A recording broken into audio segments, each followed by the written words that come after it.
एक समय की बात है। घटना उन दिनों की है जब इंग्लैंड में डॉक्टर एनी बेसेंट अपने वर्तमान जीवन के प्रति निराश थी और एक सार्थक जीवन जीने की ललक उनके हृदय में तीव्रता से उठी थी। एक दिन अंधेरी रात में सभी परिवारजन गहरी नींद में सोए हुए थे।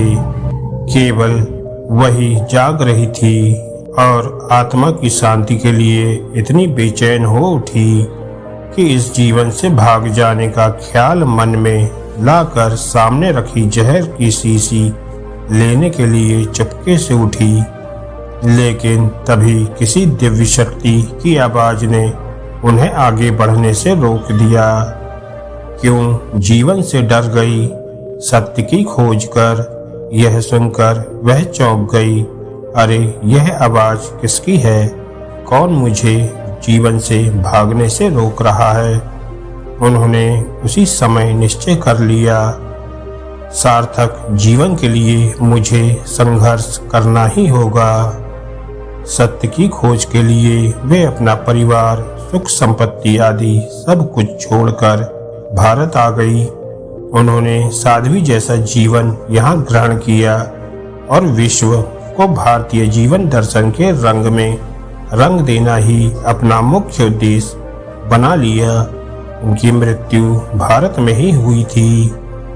इस प्रसंग का उद्देश्य यह है कि अंधकार से प्रकाश की ओर जाने के लिए भी मनुष्य को संघर्ष करना पड़ता है, जिसके दौरान वह अपनी शुद्ध चेतना से समर्पण भाव को जागृत कर जीवन लक्ष्य की प्राप्ति कर लेता है।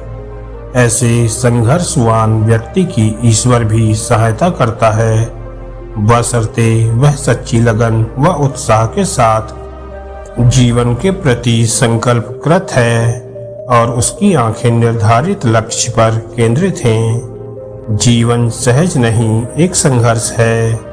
कठिनाइयाँ एवं बाधाएं जीवन के अंग हैं। इनसे भयभीत होकर कर्तव्य पथ से पलायन कर देने का अर्थ होगा अपने जीवन मूल्य को नष्ट कर देना।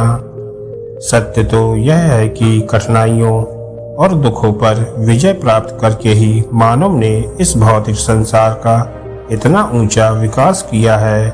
जब कड़वी दवाई के सेवन से रोग का निदान शीघ्र होता है, तब हम अपने जीवन लक्ष्य की सिद्धि में संघर्ष करने से क्यों घबराएं?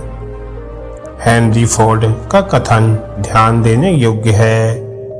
Obstacles are those frightful things you see when you take your eyes off your goal।